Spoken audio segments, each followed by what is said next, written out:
నమస్కారం ఘంటారావానికి స్వాగతం ముందుగా ప్రధానాంశాలు 10 రోజుల్లో 5 లక్షల కోట్లు బ్యాంకుల్లో జమ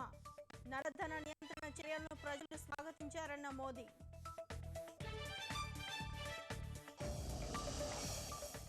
యాభై రోజుల్లో పేదల కల సాకారం చేస్తానన్న నరేంద్రుడు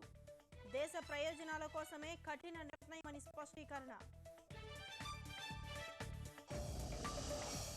2022 నాటికి ప్రతి పౌరుడికి సొంతిల్లే లక్ష్యమన్న ప్రధాని నిర్మాణాల్లో ఉపాధి హామీ పథకాన్ని ప్రవేశపెట్టాలని నిర్ణయం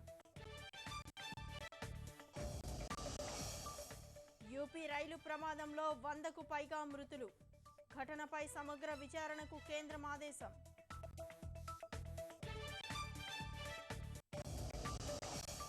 చైనా ఓపెన్ టైటిల్ గెలుచుకున్న పివి సింధు యువతరానికి స్ఫూర్తిని అభినందించిన సీఎం